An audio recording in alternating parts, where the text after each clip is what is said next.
Hello, welcome to the second episode of Mathematically Speaking. I am your host, Adam Allred, and today we are going to be diving into the story of John Forbes Nash. He is one of my favorite mathematicians and overall nerd hero. After listening to this, if you want to know more about his life, or if you want to see it played out in a much better way that gives its due respect, you can read the book or watch the movie called A Beautiful Mind. They're both titled A Beautiful Mind. Russell Crowe plays John Forbes Nash, so it's phenomenal acting, and it's just really well done. So I highly recommend if you're able to find that on Netflix or Hulu, something like that. So I'm going to dive into his story, and then dive into his math and what made him so great, and then why he's one of my personal favorites, and something you can take away from his life and apply it into yours to make yourself more successful, a better person, whatever you want it to be. And I think that's just how I'm going to do these episodes from now on. They're going to be more history-based, more focusing on a person or a group of people or something, or more of a story, and then explain the math behind it, because I think that's just one of the better ways to explain math to people and to teach math, is to explain it through the philosophy and through the history of it, as opposed to just throwing formulas and not giving it a social context. Because math it's a social thing. It works on a social level in society and in this world, so it should be taught as such. So let's get started with Mr. Nash. He was born in 1928 in West Virginia. So right before World War I has recently-ish ended, and World War II is just around the corner. And he spent the years that are important to us and important to this context are where he spent his getting his PhD in math at Princeton at the end of the war, and he was in presence of brilliant mathematicians and scientists, and they worked at something called the Institute of Advanced Mathematics. And for example, you have Einstein and Oppenheimer, and if you're not aware of who they are, they were two of the people that worked in the Manhattan Project to build the first atomic bomb. So he was in the presence of greatness for a lot of his formative mathematical years, getting his PhD, and he would go into their offices and just storm in and try and get ideas from them and bounce his ideas off of them. And a lot of times they would just tell him that he's wrong, and that if you knew physics, that this was something that was already found out, or it was trivial, that it didn't matter.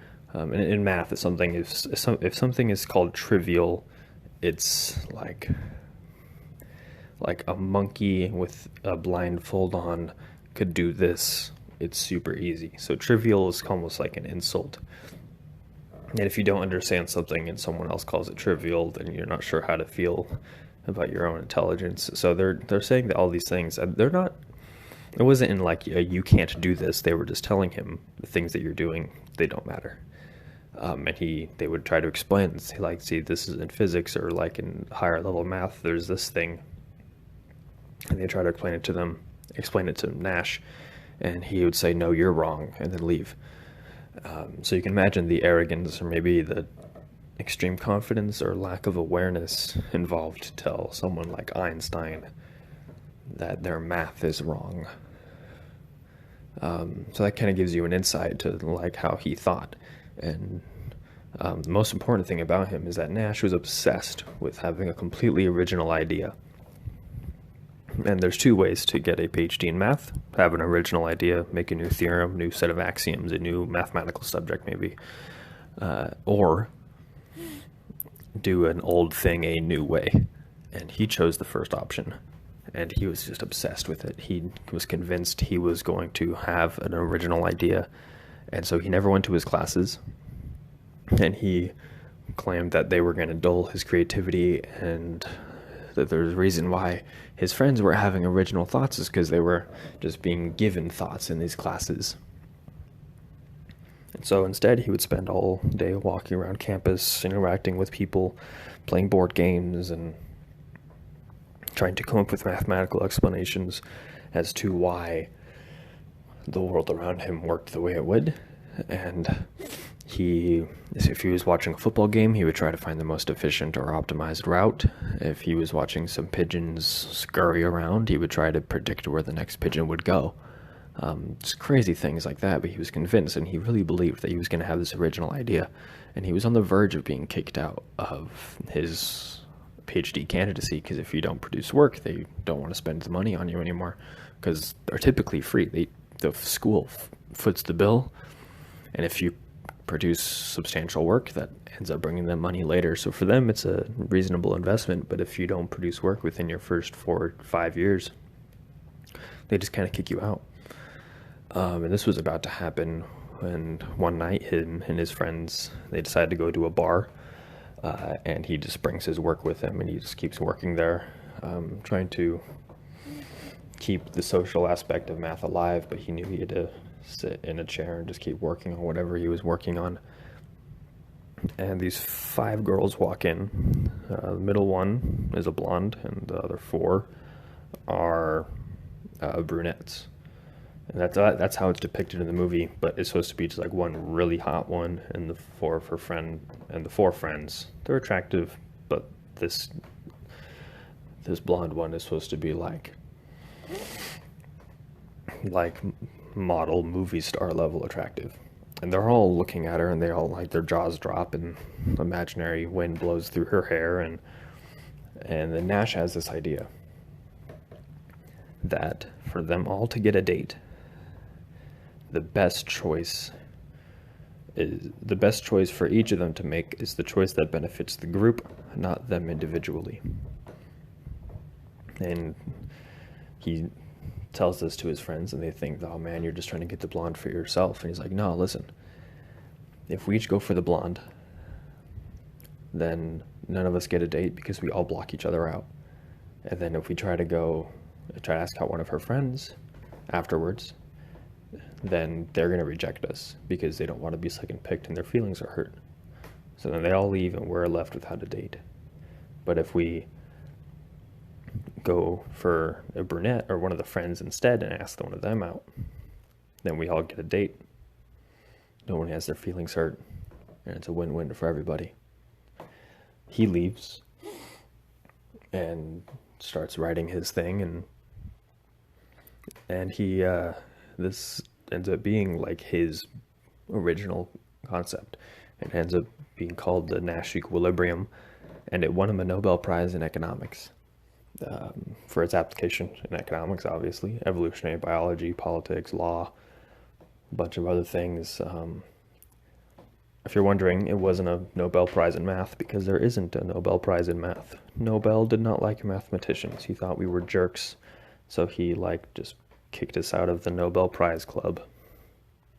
But the field of math that Nash's work was put into is called game theory.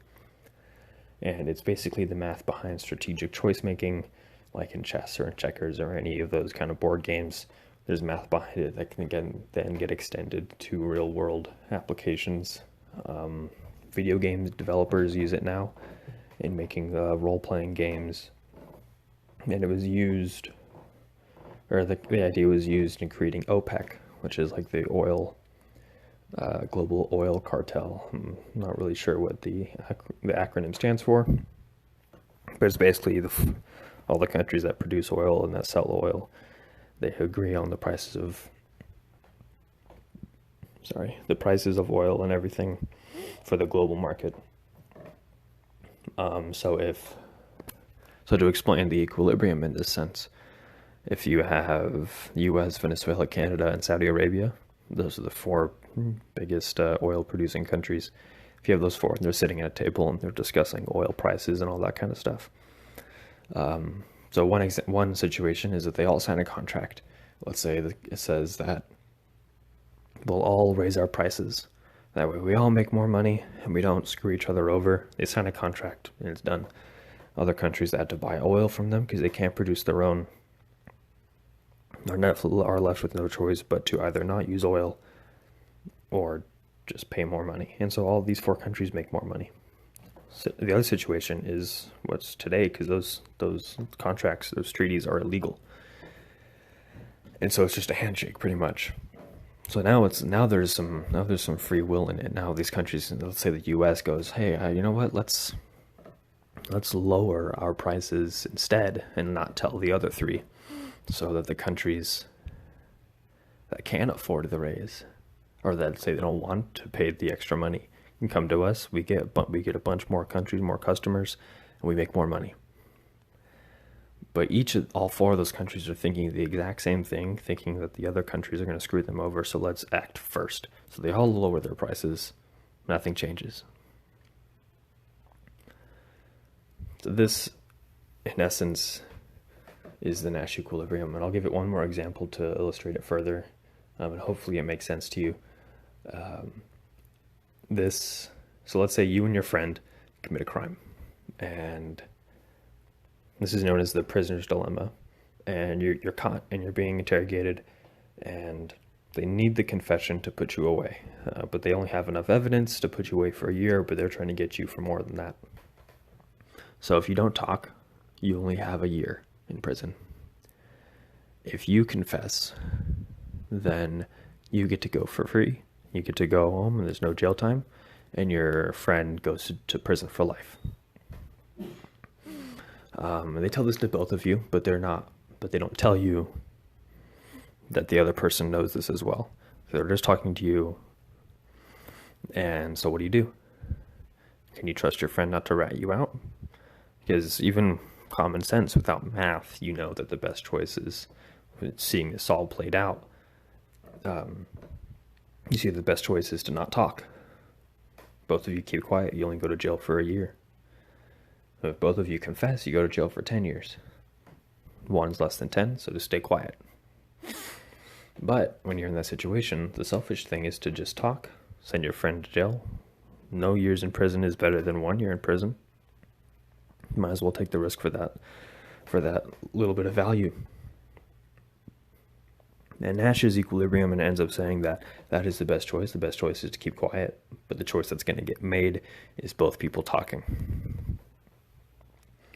Because people think of themselves first and then the group, as opposed to thinking of the group and then themselves. So there's Nash and there's his math. So what does that mean for a person who's not a mathematician or an economist, where that doesn't really matter? But we still make choices. That's what this comes down to, though. We don't really think of our choices as being mathematically involved, but if we think more mathematically, maybe we can start making better choices. And most of our choices don't really matter, whether we have a PB&J or a turkey sandwich for lunch. It's inconsequential.